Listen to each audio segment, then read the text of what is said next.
చెప్పండి, ఎమ్మెల్యేలకు క్షమాపణ చెప్పి ఇకపైనైనా సరే మేము ప్రజాస్వామ్యయుతంగానే ఓట్లు వేయించుకుంటాము, ప్రజాస్వామ్యయుతంగా ఎన్నికైన ఎమ్మెల్యేలు ఉంటేనే మేము అధికారం కొరకు పోతాము, ప్రజాస్వామ్యయుతంగా ప్రజల మెజార్టీ వస్తేనే మేము ప్రభుత్వాలు ఏర్పాటు చేస్తాము. కానీ వాళ్ళ ఎమ్మెల్యేలను కొనుక్కొని నోట్లో కోట్లు ఇచ్చి ఎమ్మెల్యేలు కొనుక్కొని మేము ప్రజాస్వామ్యాన్ని ఏర్పాటు చేసి ప్రభుత్వ అధికారాన్ని మేము చేపట్టలేము అని చెప్పి మీరు ప్రజలకు బహిరంగ క్షమాపణ చెప్పండి. ఈ నేరంలో, ఈ ఘోరంలో నన్ను మీరు బలిపశువుగా వాడుకున్నందుకు నాకు క్షమాపణ చెప్పండి. చెప్పిన తర్వాత మీరు ఏదైనా చేసుకోవచ్చు. నేను కూడా ఇంత చెప్తున్నాను కదా, మరి నువ్వేంటి ఇదంతా సాధించు, నువ్వంతా అదా ఇదా అంటే నేను కూడా మిమ్మల్ని క్షమించి వేస్తా, మా యేసు ప్రభు క్షమించమన్నట్టుగా ఆ రోజు కూడా కేసులో నేను మొట్టమొదటిగా రేవంత్ రెడ్డికి మీడియా ముఖంగా చెప్తున్నా, ఇది తప్పు కదా, నేను ఎట్లా అడగాలి ఒక ఎమ్మెల్యే, ఒక ఇతర పార్టీ ఎమ్మెల్యేలు నీకు ఏమని ఎట్లా, ఎందుకంటే నేను చంద్రబాబు సింపథైజర్ను, రాజశేఖర రెడ్డి కుటుంబాన్ని విజయమ్మ బైబిల్ పట్టుకున్నప్పుడు కానీ, షర్మిలమ్మ కానీ, బ్రదర్ ఎల్లి మీటింగ్లను కానీ వీటన్నిటిని వ్యతిరేకించుకుంటూ వస్తుంది. 746 జీవో అని చెప్పి తిరుపతిలో అనిల్ కుమార్కు తిరుపతిలో 2 కొండలు రాసించడానికి రాజశేఖర్ చేస్తుంటే ఆ యొక్క తప్పును ఖండించడానికి నేను టీడీపీ పార్టీ సింపథైజర్గా ఉన్నా.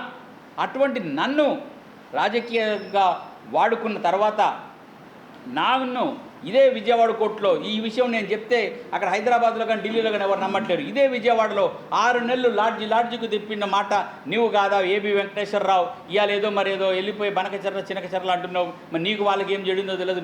నేను మొదటి బాధితునైతే నువ్వు నా తర్వాత రెండో బాధితుడు అయిపోయినావు.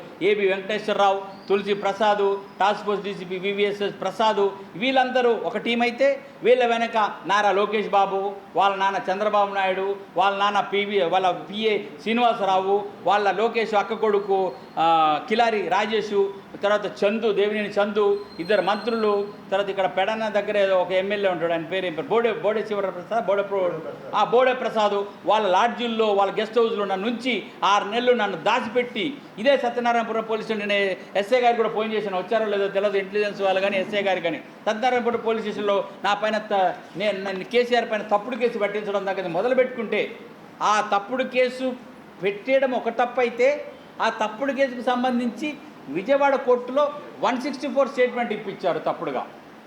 164 స్టేట్మెంట్ ఇప్పించడమే తప్పైతే ఆ 164 స్టేట్మెంట్ తర్వాత క్వాష్ పిటిషన్లో నేను సంతకం పెట్టినట్టుగా తెల్ల పేపర్ మీద సంతకాలు పెట్టుకొని 6 నెలలు కనీసం సూర్యుని ఎరగని దినాలు ఉంటాయంటే ఇవి ఉంటాయో ఎవరో తెలియదు, నక్సలైట్లకో లేదా ఐఎస్ఐ తీవ్రవాదులకు చేస్తారో. కానీ ఆ విధంగా నన్ను నీ కస్టడీలో ఉంచుకొని ఈరోజు క్వాష్ తెచ్చుకునే వరకు మీరు సంబరాలు చేసుకున్నారు. కానీ ఇప్పుడు ఈ బాధితునైన నన్ను లేదా నేను చేస్తున్న డిమాండ్ను, ప్రజాస్వామ్య డిమాండ్ను స్వీకరించి ఇకనైనా సరే మీరు ప్రజలకు క్షమాపణ చెప్పి మీరు ప్రజాక్షేత్రంలోకి వచ్చి మీ యొక్క వ్యవస్థలను మీరు నడుపుకోవచ్చు, ప్రజాహితమైన ప్రభుత్వాన్ని మీరు పరిపాలన చేసుకోవచ్చు అని చెప్పి 2 ముఖ్యమంత్రులు కూడా విజ్ఞప్తి చేస్తూ లేదా హెచ్చరిస్తూ ఈ యొక్క పత్రికా సమావేశాన్ని ముగిస్తున్నాను. ఏమైనా సందేహాలు ఉంటే మీరు అడగవచ్చు.